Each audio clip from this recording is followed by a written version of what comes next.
Bien, bonjour les secondes 7. On se retrouve aujourd'hui pour la dernière fois avant les vacances. Donc, on va terminer Victor Hugo. Je vous avais demandé donc de lire, de voir, et je vous avais fait un point d'étape pour vous amener jusqu'à la scène 4, qui est la dernière scène de l'acte 5. On en est arrivé à un moment où donc Ruy Blas a tué Don Salluste, qui représentait vraiment une menace très importante pour la reine. Et donc voici cette scène 4. Je commence par vous la lire et puis ensuite je vous la commenterai sous forme de commentaires, un peu de commentaires composés, comme ce que vous aurez l'année prochaine au bac à l'écrit. Maintenant, madame, il faut que je vous dise, je n'approcherai point. Je parle avec franchise.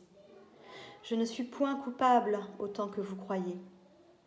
Je sens ma trahison, comme vous la voyez, doit vous paraître horrible. Oh, ce n'est pas facile à raconter. Pourtant, je n'ai pas l'âme vile. Je suis honnête au fond. Cet amour m'a perdue. Je ne me défends pas, je sais bien. J'aurais dû trouver quelques moyens. La faute est consommée. C'est égal, voyez-vous. Je vous ai bien aimé. Monsieur, n'ayez pas peur, je n'approcherai point. À votre majesté, je vais de point en point tout dire. Oh, croyez-moi, je n'ai pas l'âme vile. Aujourd'hui, tout le jour, j'ai couru par la ville comme un fou. Bien souvent même, on m'a regardé. Auprès de l'hôpital que vous avez fondé, j'ai senti vaguement, à travers mon délire, une femme du peuple essuyer sans rien dire les gouttes de sueur qui tombaient à mon front. Ayez pitié de moi, mon Dieu, mon cœur se rompt. Que voulez-vous? Que vous me pardonniez, madame. Jamais. Jamais? Bien sûr. Non, jamais. Triste flamme, éteins-toi. Que fait-il? Rien. Mes mots sont finis. Rien. Vous me maudissez. Et moi, je vous bénis. Voilà tout. Don César, quand je pense, pauvre ange, que vous m'avez aimé, quel est ce philtre étrange? Qu'avez-vous fait? Dis-moi, réponds-moi, parle-moi, César. Je te pardonne et t'aime et je te crois. Je m'appelle Ruy Blas. Ruy Blas, je vous pardonne. Mais qu'avez-vous fait là? Parle, je te l'ordonne. Ce n'est pas du poison, cette affreuse liqueur, dis. Si, c'est du poison. Mais j'ai la joie au cœur. Permettez, ô mon Dieu, justice souveraine, que ce pauvre laquais bénisse cette reine, car elle a consolé mon cœur crucifié, vivant par son amour, mourant par sa pitié. Du poison. Dieu, c'est moi qui l'ai tué. Je t'aime. Si j'avais pardonné, j'aurais agi de même. Je ne pouvais plus vivre. Adieu. Fuyez d'ici. Tout restera secret. Je meurs. Ruy Blas! Merci. Voilà, donc vous voyez une scène digne d'une tragédie, puisque le personnage principal va mourir après avoir tué Don Salluste. Je vous rappelle que le comte d'Ognate, lui aussi, a été tué en duel. Donc pas mal de morts pour cette fin de pièce. Et donc, dans cette dernière scène, qui fait penser un petit peu à Roméo et Juliette à cause de l'empoisonnement, eh bien, on a une scène lyrique qui constitue un dénouement original. Alors tout d'abord, on peut dire que c'est une scène peu conventionnelle. Le dénouement de Ruy Blas est caractérisé par l'esthétique romantique et il va puiser son originalité dans sa liberté par rapport à l'égard des règles classiques. Je vous rappelle d'ailleurs à cet égard que, confinement, pas confinement, quelle que soit la date à laquelle nous reprendrons, vous avez cours jusqu'au 4 juillet, qu'il y aura vraiment des notes pour le 3e trimestre, et que le contrôle qui était prévu sur les fiches mémo, tragédie classique, comédie classique et drame romantique sont toujours d'actualité, quelle que soit la date où finalement nous nous retrouvons pour la première fois, vous aurez ceci à faire, il y aura un contrôle à faire qui sera évalué. Par ailleurs, sera évalué aussi seront évaluées aussi les 2 feuilles d'exercices de grammaire pour lesquelles je vous ai mis des cours sur YouTube. Donc, je disais, une scène caractéristique de l'esthétique romantique. D'abord parce que la mort se produit sur scène, alors que dans l'esthétique classique, la bienséance voulait que la mort ne se produise jamais sur scène. C'était contraire à la bienséance. Ici, on a la mort sur scène. Le spectateur assiste au trépas du héros, souligné par un jeu expressif et par le lexique de la mort. Par ailleurs, on a un renversement des hiérarchies. Contrairement à la tragédie qui va mettre en scène des personnages nobles, des princes, des rois, voire des demi-dieux, le dénouement de Ruy Blas valorise un homme du peuple, qui se qualifie lui-même de pauvre laquais. La reine, au contraire, est momentanément rabaissée. Elle est d'abord enfermée dans ses préjugés de caste. Elle rejette durement l'homme qu'elle aime. Alors que la femme du peuple, dont il est question, à laquelle Ruy Blas fait allusion, semble finalement plus noble qu'elle, parce qu'elle a su faire preuve de compassion envers un inconnu. Donc ce renversement des hiérarchies sociales renvoie au refus romantique de hiérarchiser les genres sociaux. Ensuite, on a aussi l'oubli des convenances. La reine finit à la toute fin, par se libérer de ses préjugés dont elle était prisonnière pour exprimer librement ses sentiments avec une franchise qui, là encore selon les codes classiques, constitue une entorse à la règle des bienséances. Jamais une reine ne pourrait exprimer de cette manière un amour aussi clairement à quelqu'un dans une tragédie. Et encore plus son amour vis-à-vis d'un personnage qui ne serait pas noble. Elle verbalise explicitement ses sentiments pour un homme qui, selon l'étiquette, lui est inférieur. Lorsqu'elle lui dit, par exemple, « je t'aime » ou qu'elle a des gestes tendres, sans retenue. Elle se comporte simplement comme une femme amoureuse. Deuxième grand point qu'il est utile de voir, c'est qu'on a dans ce texte une ultime élévation. Comme souvent chez Victor Hugo, le lyrisme s'accompagne d'un mouvement ascensionnel de la pensée et de l'émotion, paradoxal dans la mesure où c'est lorsque le héros va sombrer dans la mort qu'il atteint son plus haut degré de sublime. On a donc, première sous-partie, la noblesse d'âme du héros. Elle est perceptible tout au long de la pièce.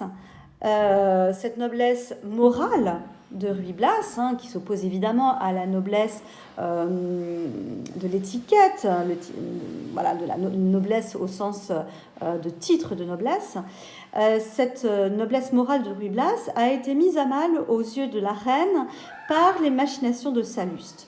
Pourquoi ? Parce que cette noblesse morale a été détruite par Salluste qui a montré à la reine qu'en fait Ruy Blas n'était qu'un menteur et qu'il n'avait fait que servir ses plans de vengeance. Donc cette noblesse morale, elle demande à être restaurée.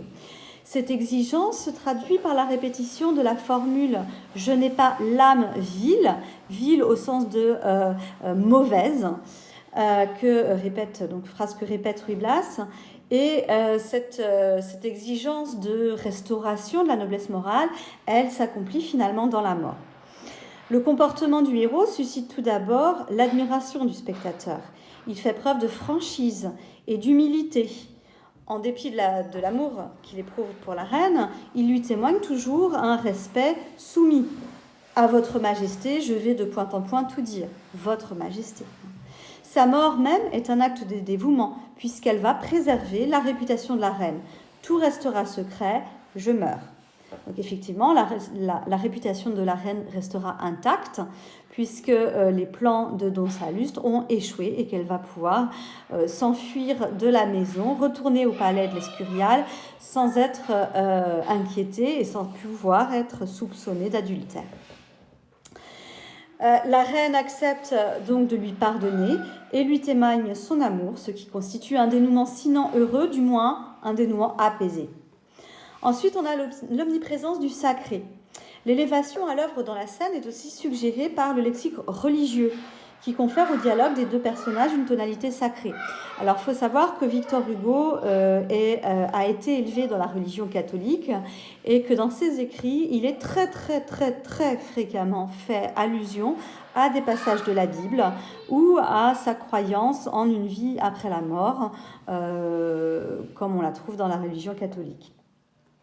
Les deux protagonistes s'adressent directement à Dieu selon un procédé récurrent du registre lyrique. « Ayez pitié de moi, mon Dieu. Permettez, ô mon Dieu, justice souveraine. Dieu, c'est moi qui l'ai tué. » Cet aspect religieux va en quelque sorte parer Ruy Blas d'une auréole de sainteté.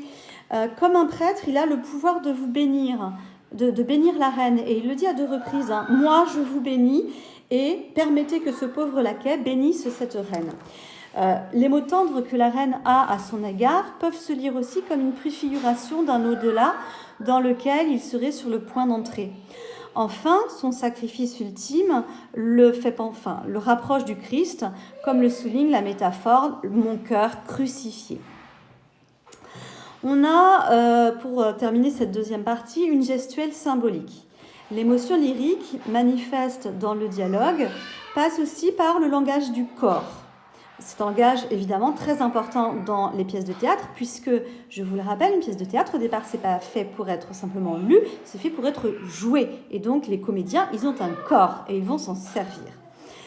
La gestuelle voulue par Hugo orchestre un mouvement de chute. Ruy Blas fait quelques pas en chancelant, il tombe à genoux, l'œil fixé à terre, il est défaillant, il tombe. Mais cet effondrement va être contredit par de nombreuses notations qui suggèrent au contraire l'élévation. Il va se relever pour mourir. Il se lève et marche lentement vers la table. Il se tourne vers l'au-delà en levant les yeux au ciel. Et la reine l'accompagne dans ce mouvement ascensionnel puisqu'elle le soutient dans ses bras. Et lorsque finalement elle s'abaisse, comme lui, son élan signifie une communion amoureuse enfin réalisée. La reine se jette sur son corps. Troisième grande partie pour terminer ce commentaire composé, la grandeur de la simplicité. Dans la mesure où la pièce opère un renversement des hiérarchies, Hugo déploie au moment du dénouement un lyrisme nouveau dans lequel l'éloquence laisse place finalement à la simplicité. On a effectivement une parole qui est simple. Dès le premier vers de la scène, le langage est inhabituellement simple, surtout en référence aux tragédies classiques. Si on compare avec Racine, par exemple, où les pièces sont difficiles à comprendre, ici, la fin n'est pas difficile à comprendre du tout. C'est peut-être même une des scènes les plus faciles à comprendre de la pièce. La syntaxe est presque familière avec l'emploi du verbe dire sans complément d'objet direct, comme synonyme du verbe parler. Dans « Maintenant, madame, il faut que je vous dise ». Le lexique est peu varié, comme le montrent les nombreuses répétitions. Je n'approcherai point, je n'approcherai point, ou jamais, ce n'est pas du poison, si c'est du poison. Cette simplicité va permettre d'humaniser les personnages, faciliter l'identification du spectateur au héros et, par conséquent, accentuer l'émotion. On est vraiment dans le pathétique. L'économie de moyens va renforcer encore la puissance du lyrisme. La souplesse de l'alexandrin, ensuite. La simplicité de ce dialogue est renforcée par le travail que Victor Hugo accomplit sur le rythme de l'alexandrin qui va le rendre aussi beau que de la prose. Aussi beau que de la prose, c'est une citation qui est tirée de la préface de Cromwell sur laquelle certains d'entre vous ont travaillé et je les en remercie. je ferai une photo de leurs différents travaux pour vous les envoyer sur le groupe WhatsApp pour que vous puissiez prendre connaissance un petit peu de ce que c'est que cette préface de Cromwell, puisqu'elle est fondatrice du drame romantique.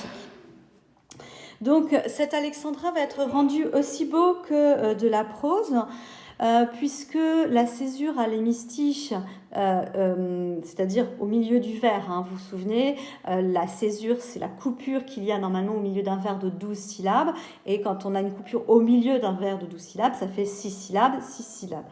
Ici, même si cette césure à l'hémistiche reste possible, elle est souvent estompée par des coupes secondaires. Et elle est souvent aussi, cette dislocation est aussi souvent imposée par la dislocation du vers sur plusieurs répliques. Par exemple, les vers 2234 et 2235 sont particulièrement remarquables à cet égard. Hein, si je reprends ces vers, 2234, jamais, jamais, bien sûr, non jamais. Triste flamme, éteins-toi. Que fait-il? Rien, mes mots sont finis. Tout ça, ce sont des répliques qui en fait ne font que 2 vers, hein, puisqu'il n'y a que 2 fois 12 syllabes. Mais vous voyez qu'on a un enchaînement de répliques très rapide. La brièveté des répliques donne à entendre l'extrême tension d'un instant décisif, mais brouille la régularité solennelle un peu de l'alexandrin. De même, dans le dernier vers, l'alexandrin se dissout dans ce qui est finalement, au sens propre du terme, une expiration. Le souffle court de Ruy Blas se fait entendre dans la dislocation du vers. Fuyez d'ici, tout restera secret. Je meurs, Ruy Blas, merci. Le vers 2252 est lui aussi remarquable par ses coupes qui disloquent l'alexandrin. Troisième et dernier point dans cette troisième grande partie, la force du nom, le nom N-O-M, la nomination, le nom Ruy Blas ou Don César. Cette simplicité de la parole est l'enjeu même de la scène. La mort de Ruy Blas est une fatalité inéluctable. L'attente se déplace donc vers la reconnaissance qu'il espère de la reine et qui est tout entière contenue dans les mots qu'elle emploie pour s'adresser à lui. Le passage du vouvoiement au tutoiement, qui est un aveu d'égalité, n'est pas suffisant. Le valet va demander à être appelé par son nom, c'est-à-dire Ruy Blas, qui contraste avec celui de Don César, qui est le prénom du comte de Garofa, mais aussi Don César. César, c'est aussi un titre impérial. Je vous rappelle, l'empereur César. La dernière exclamation de la reine, réduite à ce simple nom, Ruy Blas, spontanément prononcé, va signer le véritable triomphe du héros, enfin aimé pour ce qu'il est et non pas pour ce qu'il paraît. Il exprime donc sa reconnaissance sur un registre tout aussi simple, dans un ultime merci. En conclusion, on voit que le lyrisme remplit ici sa fonction traditionnelle de révélateur de l'intime, mais Hugo va aussi le métamorphoser en lui imprimant une simplicité bouleversante, qui est aussi la conséquence de choix esthétiques et idéologiques proprement romantiques. Alors, en prolongement, vous pourriez comparer ce dénouement avec le dénouement d'une pièce de Musset qui s'appelle « On ne badine pas avec l'amour » et qui est un autre sommet du lyrisme romantique, qui s'achève également par une scène de retrouvailles amoureuses et de mort, mais qui est beaucoup plus pessimiste que la fin voulue par Victor Hugo dans La mort de Ruy Blas. Voilà, donc j'espère que tout a été clair concernant cette pièce. J'ai bien conscience que c'était pas facile à faire sans être présente, sans pouvoir répondre à vos questions directement, etc. Néanmoins, vu qu'on avait commencé, on n'avait pas le choix, il fallait le faire. Je pense que vous avez eu, grâce à cela, de bons exemples et de ce que c'est qu'une lecture expressive pour le jour du bac et de ce que c'est qu'un commentaire composé également pour le jour du bac. Alors, à partir du moment où nous allons nous retrouver, donc je le répète, vous aurez contrôle sur les fiches mémo, les 3 fiches mémo, et vous aurez à me rendre les exercices de grammaire sur les valeurs des temps et des modes et sur la concordance des temps. Donc ça sera des travaux qui seront évalués. Et ensuite, on va laisser tomber, on ne va pas avoir le temps de le faire, la pièce qui était prévue, Incendie de Wajdi Mouawad. On passera directement à une séquence sur la poésie. Pour l'instant, j'ai pas encore de référence de lecture cursive à vous donner. Je vais y réfléchir pendant les vacances. De toute façon, je sais qu'il est difficile de pouvoir trouver des livres en ce moment et de se faire livrer en temps en heure, etc. On travaillera surtout à partir de polycopiés. Tant pis, hein, on fera comme ça. Mais donc, n'achetez pas... J'espère que vous ne l'aviez pas déjà acheté. Bon, si vous l'avez déjà lu, pour votre culture personnelle, lisez la pièce Incendie de Mouawad. Mais nous ne la travaillerons pas en cours parce que nous n'aurons pas le temps de le faire. Nous passerons directement à notre séquence sur la poésie. Pourquoi ? Parce que nous n'avons pas fait encore de poésie cette année et l'année prochaine, au programme, vous aurez forcément un recueil de poèmes à lire. Alors, le programme de première en poésie ne va pas changer. Il y aura le choix entre plusieurs livres des contemplations de Victor Hugo, ou alors Les fleurs du mal de Baudelaire, ou Alcool de Apollinaire. Donc voilà, vous aurez ces trois-là, et c'est pas moi qui décide, d'accord, c'est votre professeur de première de l'an prochain qui décidera, qui choisira entre ces trois œuvres. Voilà, j'espère d'une part que vous allez bien, que vos familles se portent bien. Je sais malheureusement que certains d'entre vous sont directement touchés par le virus et j'espère vraiment que tout va aller pour le mieux pour eux, pour leur famille. Je reste tout à fait disponible. Vous pouvez me joindre via WhatsApp pendant les vacances. Je vous répondrai. Vous pouvez aussi me joindre par mail. Toujours sachant que l'ENT, ça reste très très compliqué. J'essaierai de vous mettre le travail à faire aussi sur l'ENT, mais je promets rien parce que je suis comme vous et j'ai de grosses difficultés à accéder aussi bien au cahier texte qu'à la messagerie de l'ENT. Voilà, écoutez, je vous remercie. Pensez à aller regarder les vidéos parce que je vois que les dernières vidéos, malheureusement, elles n'ont pas été vues. Il y a parfois même 0 vue. Donc, s'il vous plaît, prenez le temps des vacances. Travaillez sur Ruy Blas, c'est important. C'est une pièce essentielle dans le répertoire classique. Sachant qu'en plus, l'année prochaine, en première, l'objet d'étude qui va changer, c'est le théâtre. Rien ne dit que vous n'aurez pas du Victor Hugo en théâtre. Donc voilà, il faut que vous travaillez, ne perdez pas l'habitude de travailler parce qu'on va se retrouver, alors ça sera peut-être pas le 4 mai, ça sera peut-être que le 11 mai, ce sera peut-être que le 18 mai, on ne sait pas, mais en tout état de cause, il y aura plusieurs semaines de cours et en tout état de cause, il y aura des notes pour ce 3e trimestre et donc qui compteront dans votre contrôle continu pour le bac. Voilà, n'hésitez pas à m'envoyer vos questions si vous en avez et vos commentaires, etc. Je vous souhaite de bonnes vacances reposantes. Et je vous rappelle aussi, une dernière chose, que vous avez dû normalement, avant les vacances, emprunter le dernier livre pour le concours des Incorruptibles. Et donc, quand on se retrouvera, alors peut-être pas le premier lundi, parce que ça risque d'être un peu compliqué de reprendre, etc., mais le 2e lundi après la reprise, nous ferons une séance au CDI pour procéder au vote final sur ce concours des Incorruptibles, pour savoir le livre que vous avez préféré. Voilà, je vous remercie de votre attention et je vous souhaite à nouveau de bonnes vacances. Au revoir les secondes 7.